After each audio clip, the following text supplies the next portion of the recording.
Hello everyone, a very warm day to you and compliments of the season and Happy New Year in advance. I hope your day has been going great and I hope you're having a great time in this season of love and joy.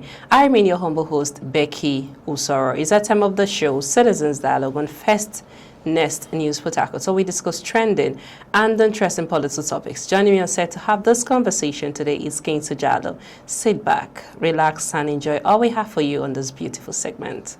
It's a pleasure having you on set, King. Thank you so much, Becky. I hope you're having a great time this season. Of course. You look amazing. Because I of the love season. that smile. And Happy New Year in advance, all right? I wish you the same. Okay, so let's just head straight to the story for today.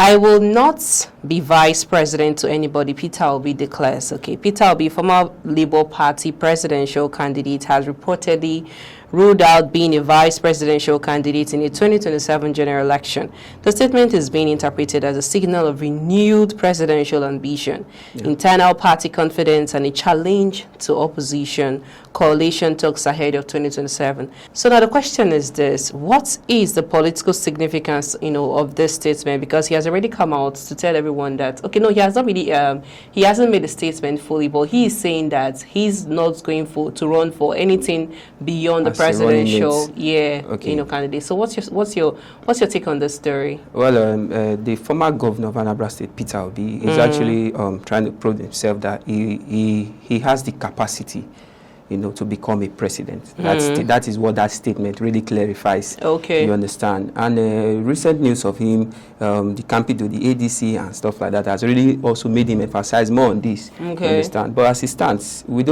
can't still it because he hasn't come out fully to say, okay, I am in this particular party and this is thereabout. Even the Labour Party chairman, Honorable Julius, has said, he is not aware of Peter Obi joining any other ADC, any other party and thereabout, except he comes out fully to clarify to the public. That is where now.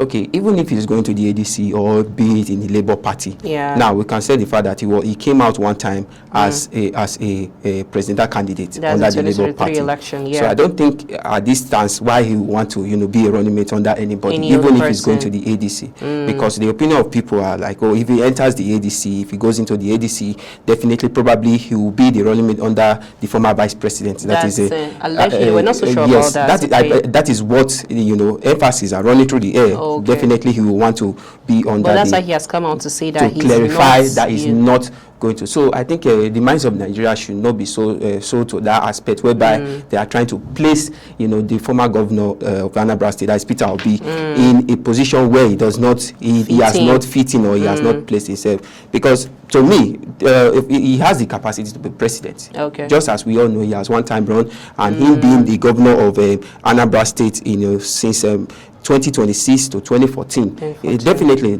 that capacity will definitely tell you that he's capable. A lot of people who has run for president or a lot of high-profile personas has not run for that huge amount of years, even before emerging as president or whatever. So definitely we can't undermine the former Anambra State governor to say, okay, he will start running as a running mate, when he goes to one particular party. So definitely Peter Obi has already clarified their mind. So those who are being sentimental on this issue should definitely clarify their mind and let us hear from him personally before we start taking it all here and thereabouts. So what does this mean for the Labour Party? The Labour Party, just as the Labour Party chairman has come out to say that he has not heard from Peter Obi himself, that is the campaign.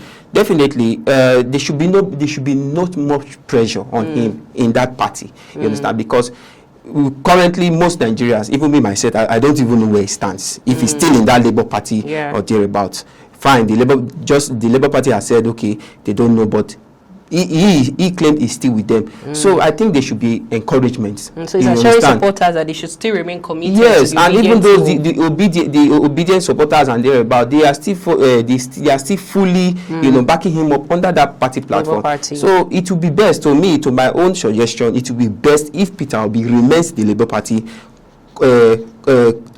amid the 2027 upcoming election. You understand? So going to any other party might be a little bit tough and stressful. You understand? So I will urge the Labour Party to give him that encouragement, that endorsement, so that he will be able to run for coming 2027 election. Okay.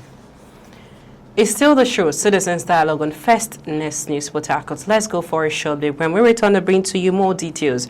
Supporting, as Wike tells Fubara, supporting Tinubu won't give you any ticket. I am Becky Osoro, still here on Sesame is King Sojalo. Please stay with us. Welcome back to the show, Citizens Dialogue on First Next News Port Harcourt. I am Becky Osoro, still here on Set With Me is King Sojalo. Let's just head to the last story while I wrap up for the segment. Okay. Supporting Tinubu will not give you any tickets. Wike tells Fubara. Former Rivers State Governor and current FCT Minister Nyesom Wike has reportedly warned Rivers State Governor Similar Fubara that supporting President Bola Tinubu will not automatically guarantee him a future political ticket. The statement has intensified discussions around loyalty, political godfatherism, and power struggle within River State politics ahead of 2027. So is this a threat or political advice? If you look at it on my own stand, I feel it's both in one, wrapped in an advice. Just as you said, it's kind of both in one. But first of all, I wonder why, being a support, to a president or, going into a party, the same party system with or ruling party with the president determines emerging as a governor again. You understand? You emerging as a governor one more time. It should be determined by the people, not because you. So it's not a threat. It's a political advice. So it's a political advice, but at the same time, it's still a threat. You understand? Yes, because just as I said, it should be determined by the people. Coming back as a governor, being an incoming governor again, not by, being loyalist or non-loyalist. You understand? So what Nyesom Wike, the FCT minister, is trying to tell the governor of Rivers State that, look, you shouldn't be so confident because you are supporting the president or being by the side of the president. Does not assure you. You understand? What the assurance, to me, the assurance Fubara should have right now is how well he treats the people. That is what. And if you look at it now, this time around, politicians are being so, so focused on this governorship ambition and thereabout. I was hoping, the arrival of the FCT minister to Rivers State recently was to come and address some certain things, some certain elements, going on in the state, even in the cabinet and thereabout. You understand? But you can find out where he's still bringing a beef on this issue of re-election, coming back as a governor again. No, there's no time for all this. There should be other segment where you should be addressing in the state rather than try. But nevertheless, to the governor, you being in the side of President Bola Ahmed Tinubu or decamping to the APC shouldn't really determine your margin as a governor next time.